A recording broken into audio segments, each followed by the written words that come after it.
Hello everybody, this is Joe from PrepAgent. Give me a thumbs up if you could hear me, and let's get started. I'm at a new location today, so I'm super curious to see what you guys think of the connection I got. Try a new spot, get more consistency, so that when we do these webinars, everything sounds perfect. It is always a work in progress, so let me know. What do you guys think? Sound good? If I sound good, give me a big high five. Thanks, Blanca. Much appreciated. Adrian, how's it sound? This is exciting. As you guys know, I've always had trouble with getting a good connection, being in the right place with echoes, so I found this new place. And we're going to go,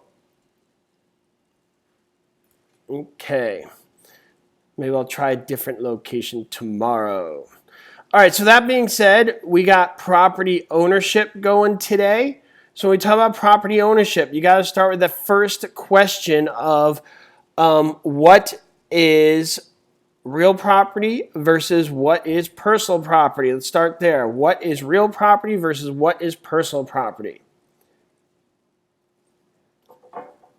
What do you guys think?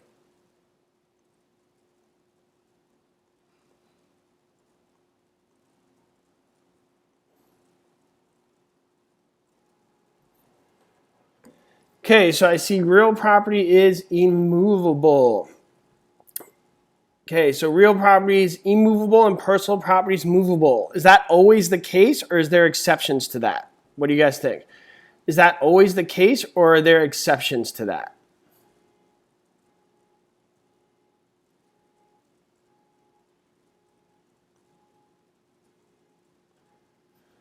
Okay, so there can be exceptions to that. So what else do I use to define real versus personal property? What do you guys think? What else do I use?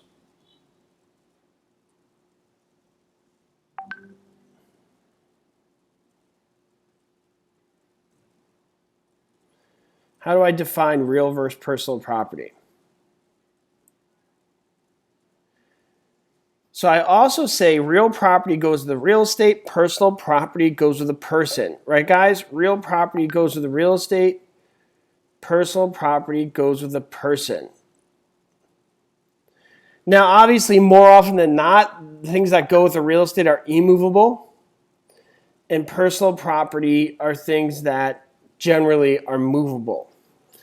Okay, everybody give me an example of real property. Let's go. Everybody give me an example of real property. We've not talked about a fixture yet. Some of you guys mentioned fixtures. We're not there yet. We'll get there.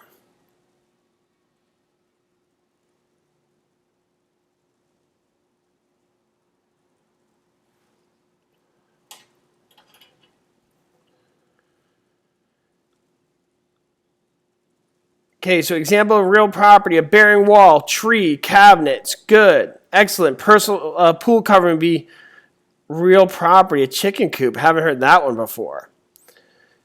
Okay, give me an example of personal property. Everybody go. Give me an example of personal property.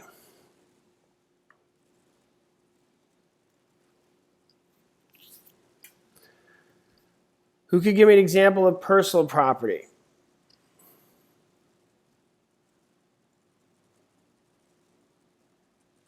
A lease, blankets, dentist chair, good. A refrigerator, sofa, excellent. Good job, guys. What do you call personal property that becomes real property? What do you call personal property that becomes real property? What do you guys think? Personal property that becomes real property. That would be a fixture. Good. A fixture is personal property that is now considered real property. Nice job, everybody. How do you test to see if something's a fixture? What is the test for a fixture? What do you guys think? What is the test for a fixture? Maria is the test for a fixture. Now, what does Maria stand for? What does Maria stand for? What does Maria stand for? Maria stands for method, adaptability, relationship, intention, and agreement. For those of you guys who are new, we want to write that down. That's important to know. A lot of you guys are studying for a while. I'm sure you already know this because it's one of the first things you learn. But for everybody else, we want to write this down. Method, adaptability, relationship, intention, and agreement. I'll say this one more time. Method, adaptability, relationship, intention, and agreement.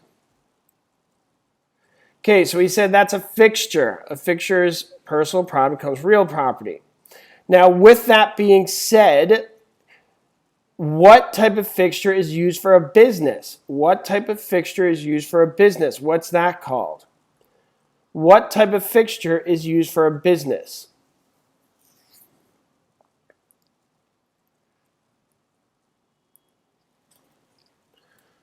What do you guys think?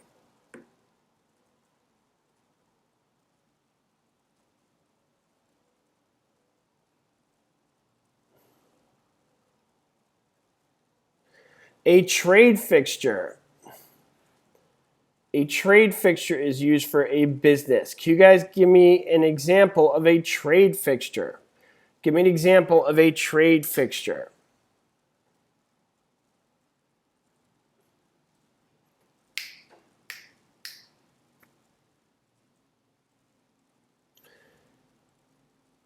Can you guys give me an example of a trade fixture?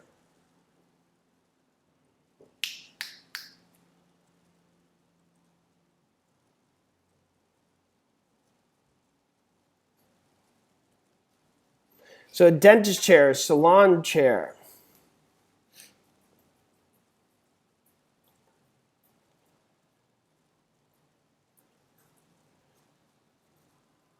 Okay, those are good examples of trade fixture. A trade fixture is personal property or real property.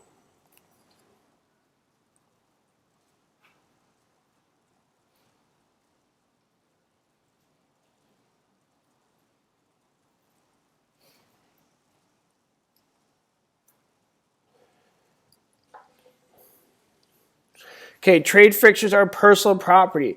Can you guys give me an example? Everybody listen to this question carefully. Don't answer it, too quick. Of things that are movable but considered real property. Give me an example of something that is movable but is considered real property.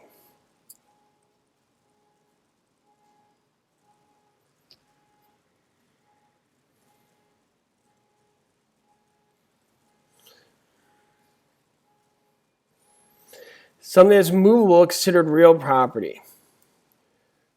Okay, I see house keys. So chandeliers are immovable. Okay, so it's movable. My example I love would be a pool cover. A basketball hoop would be immovable. I guess there's some basketball hoops that are movable. Okay, my favorite example is the pool covering. That's the most obvious example. A pool covering is movable, but is considered real property. Why would a pool covering be considered real property? So a dentist chair is the opposite. A dentist chair is immovable, but would be considered personal property. That's the opposite. Why would a pool cover be considered real property if it's something clearly that you roll up, you put away for the, when you're using it, you put back on, or things of that nature? Because it goes with the pool, obviously, because if you get another house with a different pool, that pool will need its own pool covering that fits that pool. Okay? As I said, there's a lot of examples you could give of that. Just to me, that example explains the concept in the most clear manner. What do you guys think? And when you guys study, try not to get into examples that have a lot of gray area because that can get confusing. A lot of people like to get fancy. But let's get fancy after we pass. What do you guys think? Agreed? Who agrees we should get fancy after we pass? Before we pass, let's keep it simple and clear and concise. Okay, so the pool covering is the best example I could think of something that's movable that would be considered real property. Okay?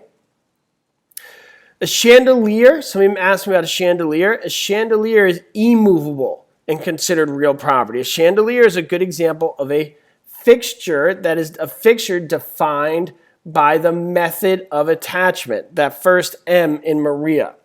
Out of that Maria, method, adaptability, relationship, intention, agreement, which one of those would a pool covering fall under? So the chandelier would be determined a fixture because of the method of attachment. Where would that pool covering fall? Using that Maria rule. What do you guys think? So it's not a method of attachment, means it's not really attached. So it has to be one of the others. So that would fall under adaptability. Adaptability. It's adapted to the house. Okay, you guys got that? It's adapted to the house. Okay. Now, out of those different definitions of Maria, we got method, adaptability, relationship, and intention and agreement. Which one of those is the most important? Which one of those supersedes all the others? Which one of those, if that one's there, the other ones don't mean a thing? Which one of those is the one that is by far more important than the other ways to determine if something's a fixture? And the answer to that would be agreement. Agreement. When you guys buy a house, typically, not always, it's on the second page of your purchase agreement. If it's not on the second page, it's somewhere on a purchase agreement. Anywhere you buy a house, anywhere from, Mississippi to Florida to New York to California, even to Spain, Russia, or, Bulgaria. All right, they're always going to ask about that. That's not like a real estate law thing. It's common sense that you would ask what comes with the apartment, what does not. Those things are in a gray area about what comes with and what does not. That is a big point of contention for people when they buy real estate. So it's something we all want to make very clear. Where do you make that clear? In this section of the purchase contract entitled Fixtures. All right, everybody got that? So we can see how it's relevant to what you're actually going to do. Okay, does everybody got that? And if there is no agreement, if nobody writes anything down about that chandelier, that pool covering, that stove, whatever it may be, that could be a point of contention, you know what the court will do? They will look at method, the adaptability, the relationship, and the intention. Does everybody see how this kind of works? Nancy says she wants one more example. One more example of what? Of a fixture? A chair. All right, a chair that's nailed in. Okay, but does everybody see how that works? They look at agreement, and then somebody says, hey, this is supposed to go with the property. This is not supposed to go with the property. And two people are arguing. Well, they sue each other, and then the law will determine, all right, well, what was the method? Is it adaptable? What's the relationship? What's the intention? And then they'll decide if it goes with the property or not.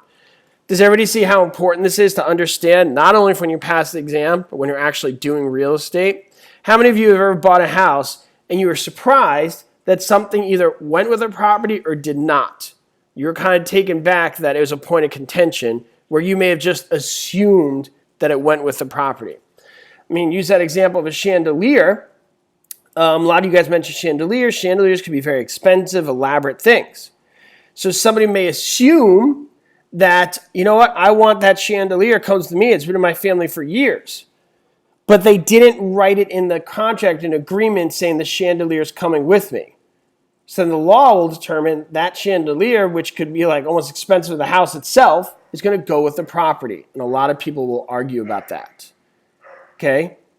So intention would be like why it's there. Like if you installed a swing set for your kid and then you want to take that with you, etc., etc., etc.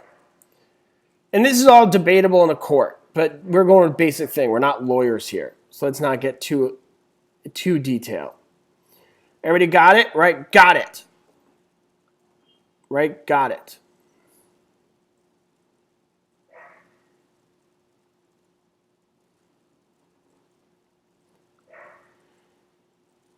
Okay. Let's do a question on the board together. Personal property can never be A, none of the other options are correct, B, hypothecated, C, turned into real property, or D, alienated. Okay, I'll read it again. Personal property can never be A, none of the other options are correct, B, hypothecated, C, turned into real property, or D, alienated. Okay, and the answer is A. None of the other options are correct. This is one of those evil double negatives. Everybody write boo double negatives. Everybody write that. Boo double negatives. Double negatives can be very confusing. This one's a little easier than others, but sometimes it can make things very confusing. Everybody see the double negative? You got never here, that's one negative, and then the answer says none. None of the other options. So what it really says is which of these is true. All right, so everybody got that? Everybody see how this is an easier one, but you could see how in other circumstances it could make things a little bit confusing. So we got to look out for that, right, guys? You guys agree? Okay. So personal property, example of personal property, one of the examples we said would be like a chair. That's a very common example. A chair that's part of your dining room table set. Okay? It can be hypothecated. Sure, you could guess its value. You could turn into real property. Sure. How do you turn to real property? Nail it to the ground. And it could be alienated. You could get rid of it. Okay? Very simple. All right. I'm feeling good today. Do you guys hear it in my voice? I'm feeling pretty strong today. Who could hear it in my voice when I feel more comfortable and at ease? When my connection's good, I'm in a good setting, and it's a nice day, you guys could totally tell. I like to say you guys can't tell, but when you do this as much as Adrian and I do, you're going to hear it in our voice when we've had a good day, bad day, when things are stressed or not. But one thing Adrian and I will always promise, no matter how we feel, or no matter what our situation is, we're going to come through and get these things done for you guys. So just excuse us when we're not always on our A game. It's hard to be on our A game every day. But no matter how we feel or what our circumstance is, we're going to make sure these get done because we know you guys have a test coming up and you guys can't take a break from this, especially if your test is coming soon. All right. Right, Adrian? Okay, I want to say like the post office, but sometimes they flake. Or they're super late. Okay, who remembers those days where you used to wait by your mailbox for mail? It'd be the most exciting thing ever. Nowadays, if it's not instantly sent to me via email, I'm like totally scared it'll ever come. This idea of some guy putting it in his bag and walking over and bringing it to me. Ugh. Okay, moving right along. A tenant who holds possession of a landlord's property without a definite lease term, but with the consent of the landlord has A, tenancy at sufferance, B, tenancy at will, C, tenancy in common, or D, holdover tenancy. I'll read it again. A tenant who holds possession on a landlord's property without a definite lease term, but with the consent of the landlord has A, tenancy at sufferance, B, tenancy at will, C, tenancy in common, or D, holdover tenancy. What is the answer, folks?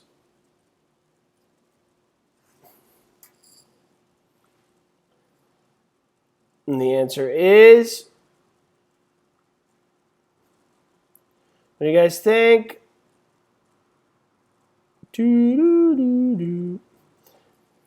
Oh, tenancy at will. Why did everybody get that wrong? Okay, so let's read it again. A tenant who holds possession of landlord's property without a definite lease term, but with the consent of the landlord. Okay, so a lot of you guys said tenancy and sufferance, which is why I clicked on that. That has to do if somebody's there past their term. Okay, a tenancy at will just means you can end it any time. Everybody got that? So a lot of us got this wrong, so we want to go over this. Okay, a tenancy will just means you can end it any time. Many states say this is illegal. You cannot do this. Okay, you have to have some designated period. You can't just end it at any time. Has everybody got that? A tenant sufferance is when they were notified their time is up, but they're still there, where it's clear that they don't have the right there anymore, and they're still there. A tenancy in will just means it can be ended at any time. Has everybody got that? Okay, so there's 4 different types of less than freehold estates. That's what we're talking about. You have less than freehold estates and freehold estates. What are those 4 types of less than freehold estates, and that's, the topic we're talking about here. What are the 4 types of less than freehold estates? What do you guys think? What are the 4 types of less than freehold estates? So Patricia, the right answer in that one is tenancy at will. It's in green.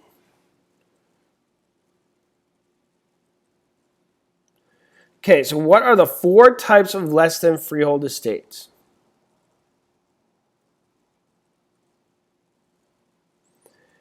Okay, so you have estate for years, periodic tenancy, estate at will, and estate at sufferance. Everybody write that down. You have estate for years, periodic tenancy, estate at will, and estate at sufferance. We all write it down? I want to see you guys write it down in the chat. Write it down. I saw somebody write fee simple. That would be a type of freehold estate.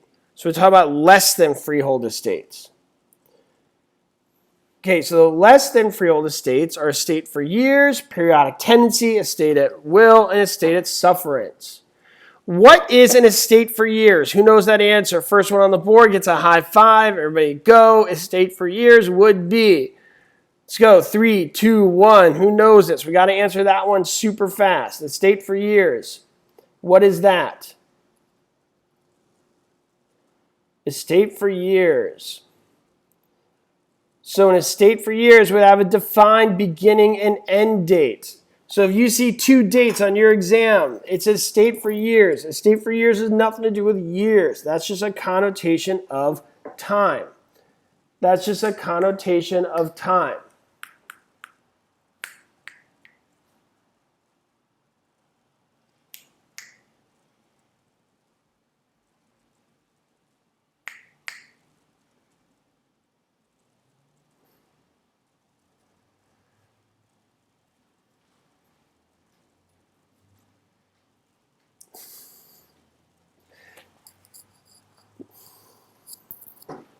Estate for years is a connotation of time. Who could give me an example of an estate for years?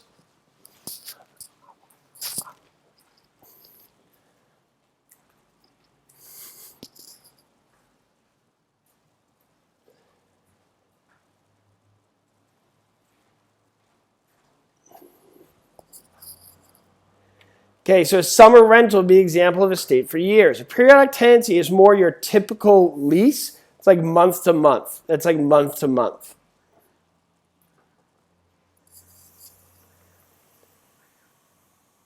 I do, Anne. I do have my dog with me. It's a great question. He's always with me at all times. Go nowhere without him.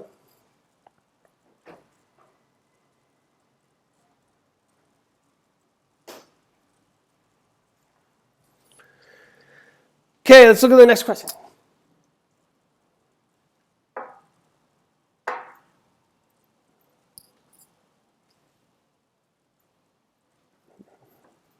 Okay, next question on the board.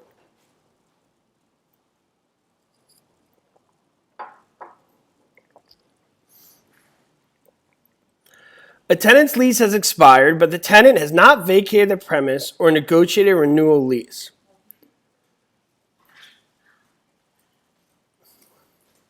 The landlord has not given the tenant permission to remain in the building. This situation is an example of A, tenancy at will, B, estate at sufferance, C, estate for years, or D, estate from year to year.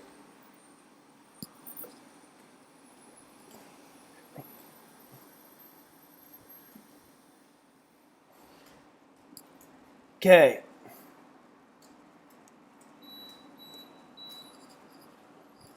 And the answer is C, tenancy at sufferance. We talked about that before. Good.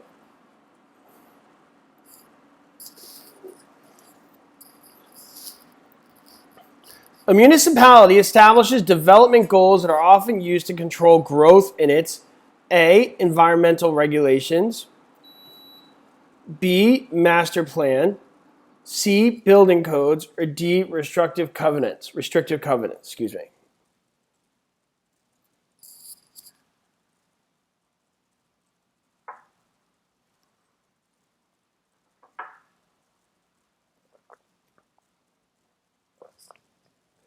What do you guys think?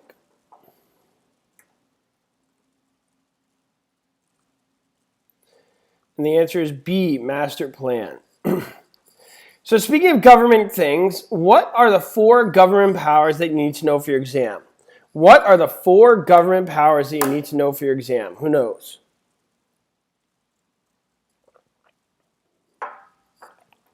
While you guys are doing that, in case you're wondering what a master plan is, a master plan is the layout of the city. It's the design of the city.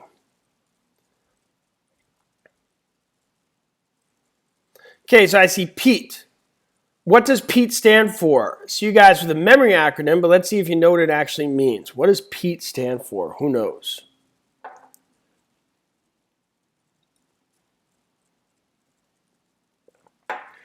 Pete stands for police power, eminent domain, taxation, and is cheat.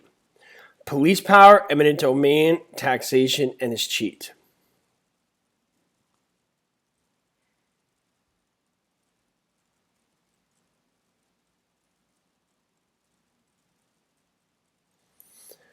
Okay, good.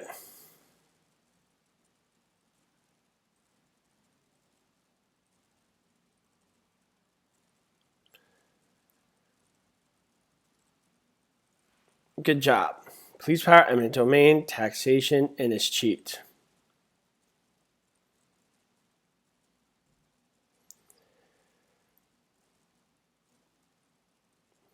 Anybody else here love dogs? I believe that if you don't like dogs, you got no heart. Although I don't judge people who don't like having dogs. But I will say, if somebody's mean to a dog, I will not do business with them. Am I alone with that? If somebody's abusive or mean to a dog, then I will never work with them. I feel like it's a measure of somebody's ethics if they abuse an animal that can't fight back or stick up for themselves. Anne's a cat person. That's cool too. I'm a big animal lover.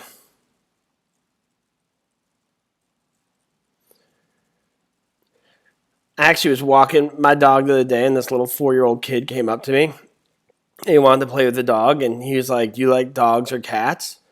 And then I looked at him, and I said, "Well, actually, I'm more of a dog person." He looked at me petrified. He was scared. He looked at me really weird, and I was like, "What's the matter with this kid?"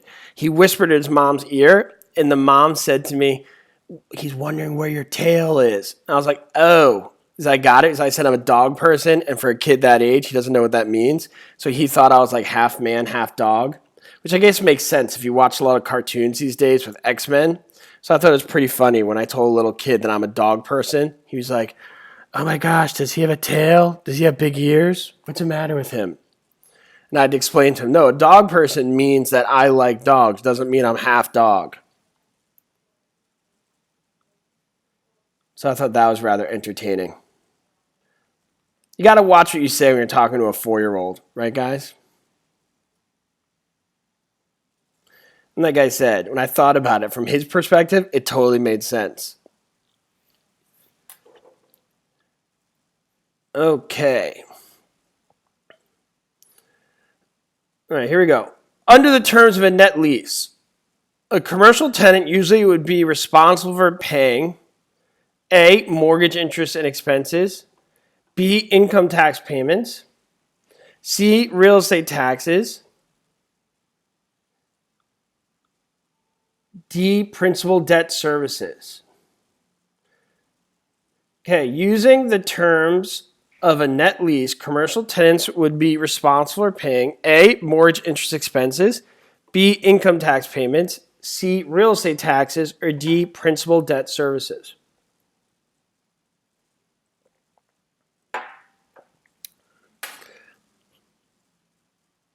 Somebody asked me what kind of dog I have. I have no idea what kind he was. He had no home. He was found on the street. And actually, he was put in the garbage can. He escaped from the garbage can, I was told. And so I took him to the place for dogs to get homes. What do I call it? Blanking on the name of that. The pound. And then when I took him there, I left him there. I checked on him the next day. And when I came in, he bolted out of the building and jumped in my car. And at that point, I was like, all right, I guess you're my dog. I guess that's what's happening now. So I didn't have intention of having a dog at the time. But he bolted out of there and ran into my car. And I was like, okay, got a dog now. And then obviously the people came out, chased after him, and I found myself doing the paperwork 10 minutes later. Okay, so on the board, the answer is real estate taxes. Okay, so you got different types of leases. My first question for you guys is a lease personal property or real property?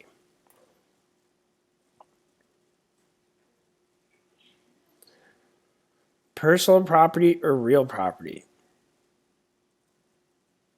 A lease is personal property. By the way, not to go on this tangent too much, but I'll just say this real quick. We do support a dog charity. Arthur has done it for a bunch of years.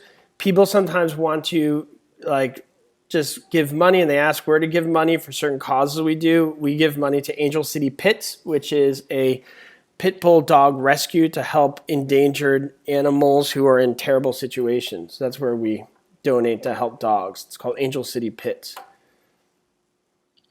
So if you guys want a good doggy cause, that's the one we use. I'm sure there's many awesome ones out there. It's just a lot of pit bulls are abused and treated for bad reasons. So we've met the owner, we like them, and so that's who we've been donating to. Okay. All right, so a lease is personal property. There's different types of leases, okay? You got the net lease, you got the sandwich lease, you have the percentage lease, and you have the gross lease. Okay, what do you guys think?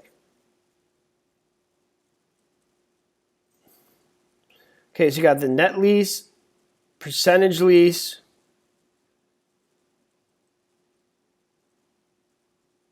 gross lease, and sandwich lease. Which one of those is the most typical in a residential property? Which one do you guys think is the most typical?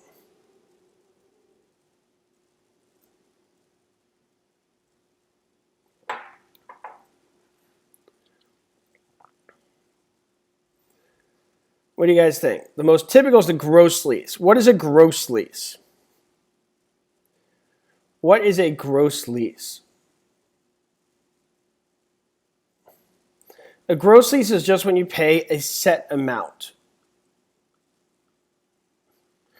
A gross lease is when you pay a set amount. That's like your standard residential lease. Nancy asked me, what's a sandwich? A sandwich lease, you may know it as subletting. It's when the lessor is also the lessee. Lessor is also the lessee. Okay, lessor is also the lessee. Good. A percentage lease is when you pay based upon a percentage of your gross receipts. Very often you find it in commercial property. You pay based upon a percentage of the gross receipts. And a net lease is when you pay taxes, insurance, maintenance, also known as a triple net lease. Okay, that's what a net lease is. So those are the four types of leases. And remember, leases are personal property.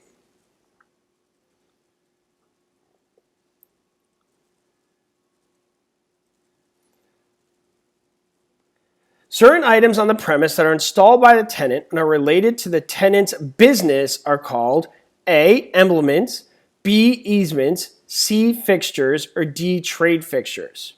Certain items on the premise that are installed by the tenant and are related to the tenant's business are called A, emblements, B, easements, C, fixtures, or D, trade fixtures.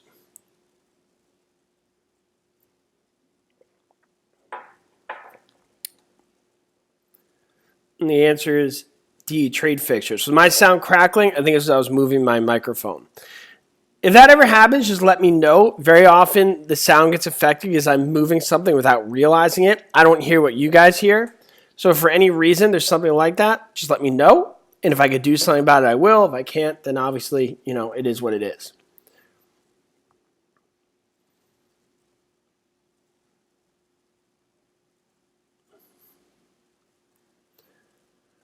Which of the following would be classified as a general lien? A, mechanics lien. B, real estate property tax lien. C, judgment. Or D, property tax lien. Which of the following would be classified as a general lien? A, mechanics lien. B, real estate property tax lien. C, judgment. Or D, property tax lien.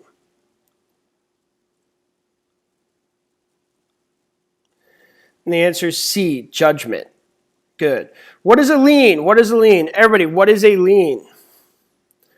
What is a lien? A lien is when you owe money, right, guys? A lien is when you owe money. Liens go into two categories. Lien goes into two categories. General or specific. A general lien is if you don't pay it, they take all your property. A specific lien is if you don't pay it, they take one thing specifically. Examples of specific liens would be mortgages, would be property tax, things of that nature. Examples of general lien would be like income tax, or if you lose a court case, like a judgment lien, those would be general liens. All right.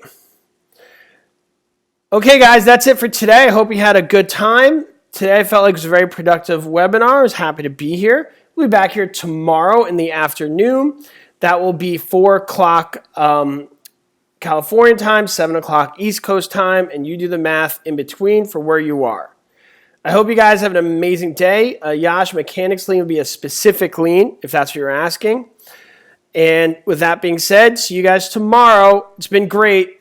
Thanks, everybody.